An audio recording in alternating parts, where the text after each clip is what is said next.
preparándonos para todo el tema de la contratación laboral. Ahí también tenemos novedades, por ejemplo, en el contrato a término indefinido, la ley dice que es la regla general de contratación. Entonces, siempre se va a premiar o lo ideal es que siempre contratemos a término indefinido.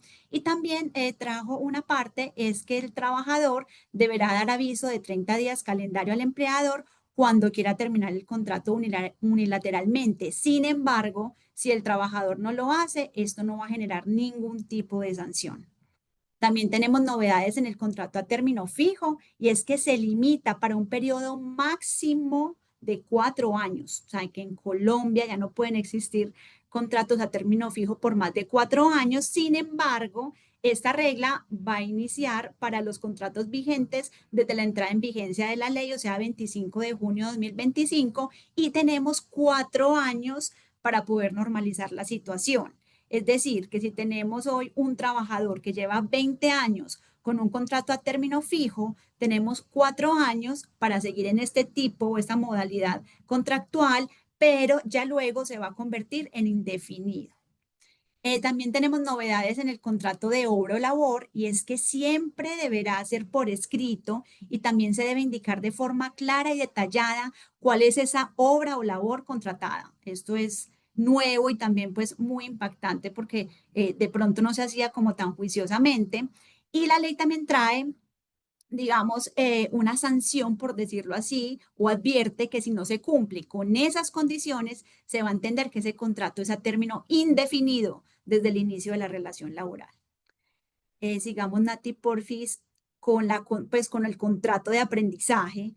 Bueno, el contrato de aprendizaje realmente es uno de los cambios más impactantes que tenemos para nosotros como empleadores, porque ya es un contrato laboral especial a término fijo. La ley también dice que no podrá exceder de 3 años.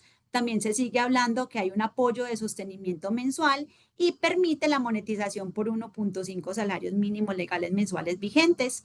En cuanto al apoyo de sostenimiento y seguridad social, también hay unos cambios que vamos a ver.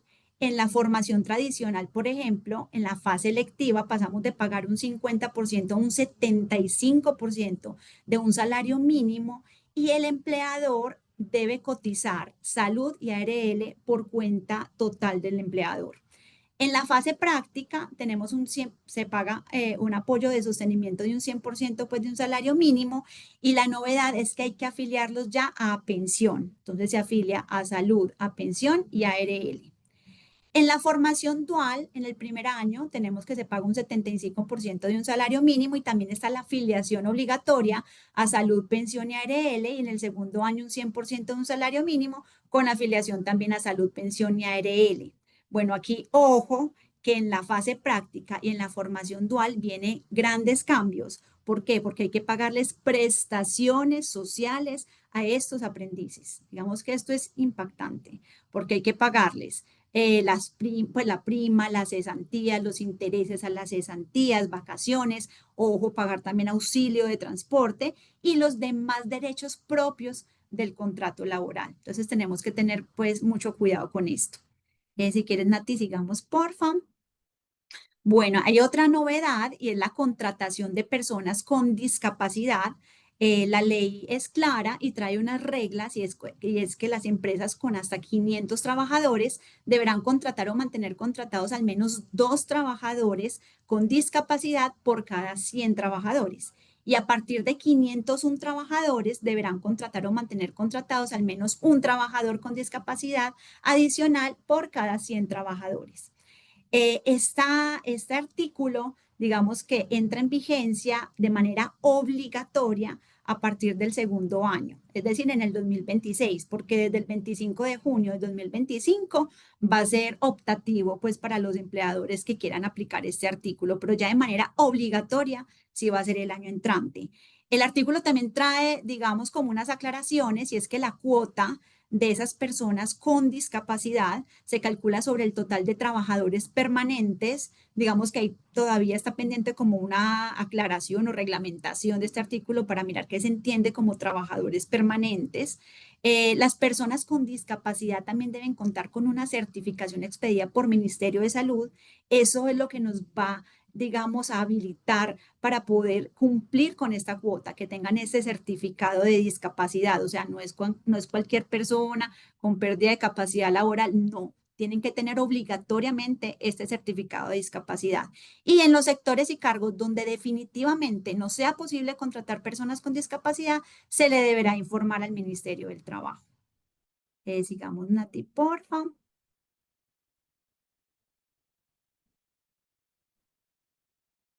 Bueno, llega otro tema grueso, también en costos, que es el tema de los recargos.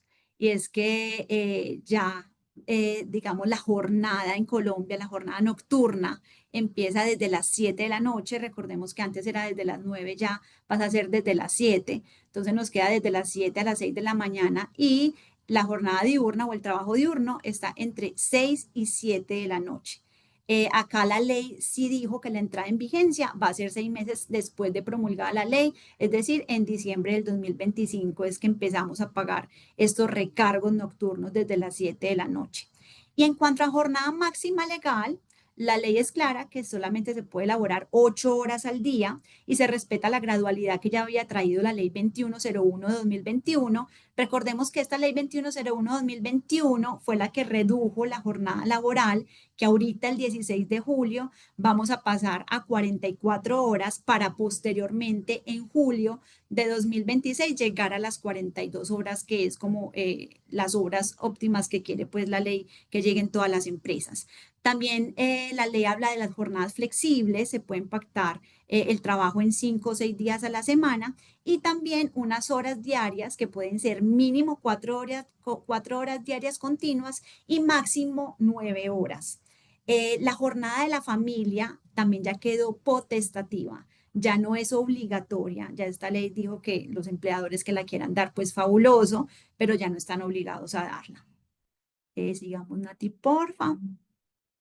Bueno, con respecto a las horas extra, la buena noticia es que ya no hay que pedir permiso al Ministerio de Trabajo, porque yo sé que hay muchas empresas que estábamos, pues, digamos, con esta preocupación, pero sí es muy importante dejar un registro detallado de las horas extras que trabaja cada trabajador, so pena, pues, de las sanciones. Y en temas de remuneración en días de descanso obligatorio, dominical o festivo, es importante que ya la ley permite que el día de descanso obligatorio podrá o no coincidir con un domingo, puede ser cualquier otro día de la semana, y también hay una gradualidad para pagar el recargo por trabajar en el día de descanso obligatorio o en el festivo, y es ahorita el 1 de julio empezó con un 80%, nos vamos luego en el 2026 con un 90% y finalmente un 100% el 1 de julio de 2027. Bueno, en cuanto a proceso disciplinario y reglamento interno de trabajo, les cuento pues rápidamente que hubo un cambio grande en el procedimiento para aplicar sanciones disciplinarias, no para despedir con justa causa, solamente para las sanciones disciplinarias, y es que se deben cumplir unas etapas taxativas que regula la ley. ¿Cuál es la finalidad? Garantizar un debido proceso a los trabajadores. Incluso hay una novedad, es que se les da 5 días para defenderse, es decir, desde que se le entrega la citación con todo el traslado de pruebas, ellos tienen 5 días para poder preparar su defensa antes de rendir los descargos y todo este procedimiento especial debe implicar una actualización del reglamento interno de trabajo y nos dan a las empresas 12 meses para poder hacerlo. Con respecto al reglamento interno, también hay unas nuevas consideraciones, es que hay una obligación de publicar 2 copias en 2 sitios distintos de la sede principal y también ya se puede por medio virtual. Y si la empresa tiene varias sedes, se podrá publicar solamente virtual. Adri, sé que este tema está siendo muy interesante también en chat. Quisiera, y en función también del tiempo, poder reforzar con algunas preguntas que nos están haciendo para también pasar al momento de verdad. Nos faltan, sé que 2 capítulos, pero sí podemos ir reforzando con eso que nos pregunta Jenny Barón y Edwin Dorado. Ambos preguntan por los contratos de aprendizaje. Ujú. Los contratos de aprendizaje SENA entran en vigencia desde el 25 de junio, aplica para contratos previos a vigencia. ¿Cómo se tramitan los respectivos aportes y afiliación al pilar? Listo. Digamos que ahí hay, digamos, varias interpretaciones, ¿cierto? O sea, se entiende que la ley no dio o no amplió como un plazo para la entrada en vigencia de este artículo del contrato de aprendizaje. Sin embargo, el SENA ha dado a entender, no de manera oficial a través de resoluciones o comunicaciones oficiales, sino en algunas capacitaciones, que todos los contratos que ya estaban vigentes para el 25 de junio de 2025, o sea, todos los anteriores que venían con ley 789, se mantienen así hasta que se puedan terminar. ¿Cierto? Y todos los que tú firmes a partir del 25 de junio de 2025 se les aplica la nueva ley. Sin embargo, mucho cuidado, o sea, el SENA tampoco ha dado un pronunciamiento especial. Esto es la interpretación que le estamos dando pues a algunos abogados laboralistas, pero es muy importante que todos los empleadores tengan en cuenta que en algún momento un juez, Ministerio del Trabajo, pueden decir otra cosa, entonces sí se está recomendando hacer una provisión por si en algún momento dicen que ya desde el 25 de junio esos contratos que ya venían suscritos se entienden que pasan a ser pues laborales. Listo, esa es la primera. Recordame por fin, Nati, la segunda. La segunda que te hacía, ¿aplica para contratos previos a vigencia o cómo se tramitan los respectivos aportes y afiliación al pilar? Listo, entonces aquí también hay un tema y es que todavía, digamos que desde el PILA no está lista digamos, todo el engranaje para poder hacer esas cotizaciones. Entonces, ¿qué es lo que estamos también interpretando o aconsejando? Es que, por ejemplo, me entra un aprendiz hoy y le pueda cotizar como un trabajador dependiente, todavía no pues como con esa cotización especial que tiene el PILA. Pero como les digo, también todo está en borrador, esto está muy nuevo, es lo que, digamos, las prácticas que vamos a implementar, pues como, o que se les recomienda implementar, pues a las empresas, pero es importante porque en la fase electiva tenemos que, hay que hacer la cotización a la seguridad social en salud y riesgos laborales, ¿cierto? La novedad de riesgos laborales.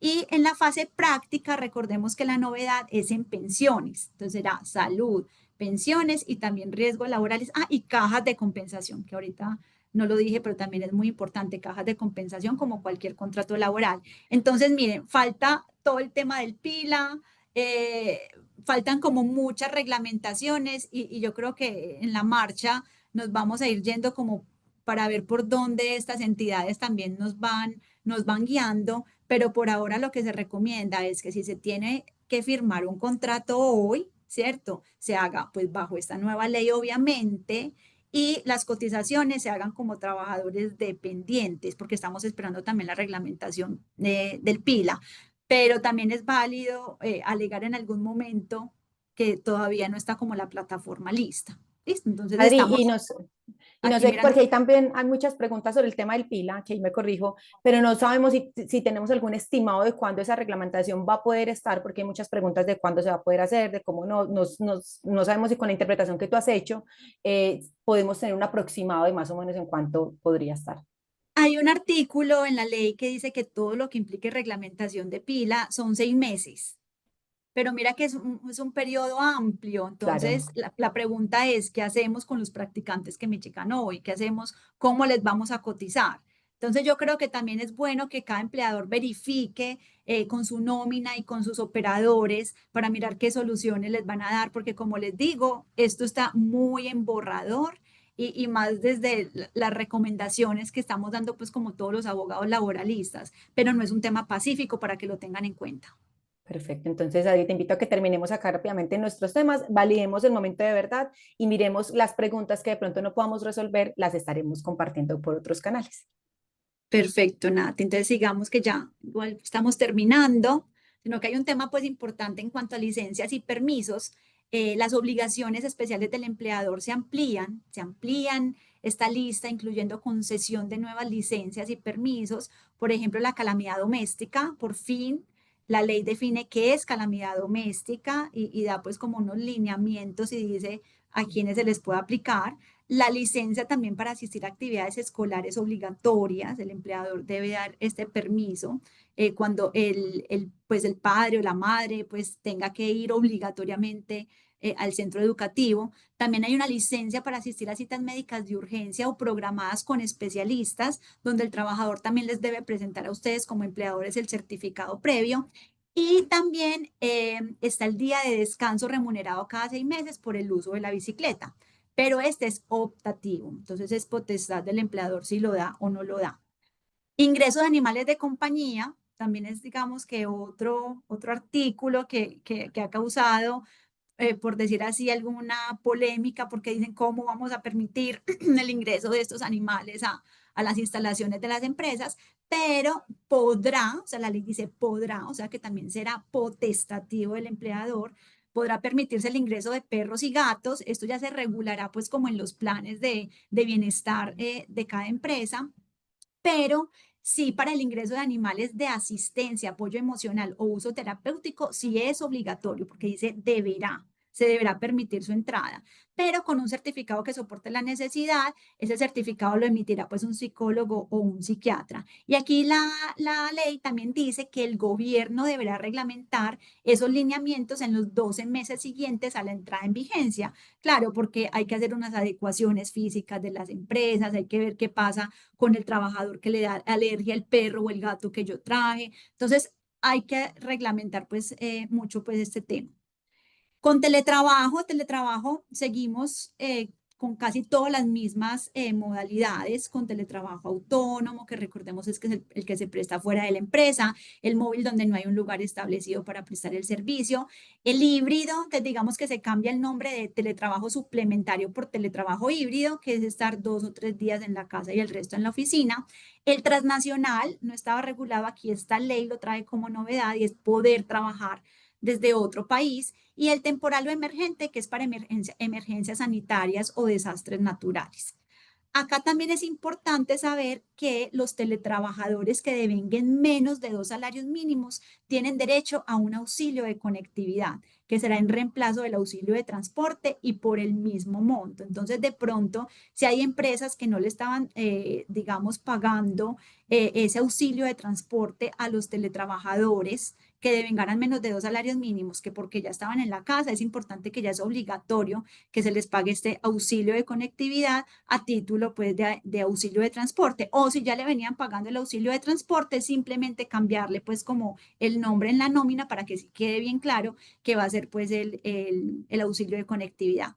Bueno, finalmente, con respecto a los contratistas y subcontratistas, en realidad aquí no cambia mucho, sigue pues vigente lo dispuesto en el artículo 34 del Código Sustantivo de Trabajo, que habla sobre las reglas sobre la responsabilidad solidaria. Estas reglas se mantienen, es decir, que el contratante será solidario con el contratista por valor de salarios, prestaciones e indemnizaciones de los trabajadores, a menos que se trate de labores extrañas a las actividades normales de su empresa. O sea que cuando son labores extrañas, pues no opera esta solidaridad, pero en realidad pues esto no cambió, sino que lo refuerza aquí la ley.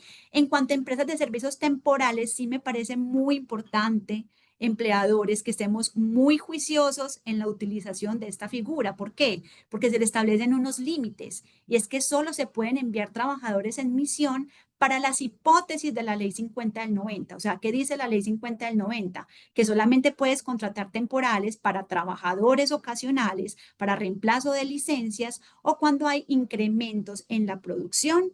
También reiteran que la duración de este contrato pues, con las empresas de servicios temporales solamente puede ser 6 meses, prorrogables por otros 6 meses. Y si se incumple todo esto que dispone pues la ley, va a haber una sanción, y es que la empresa usuaria se va a entender como la verdadera empleadora. Obviamente pues tiene que ser una declaración judicial, y para la empresa de servicios temporales puede haber una revocatoria de su licencia.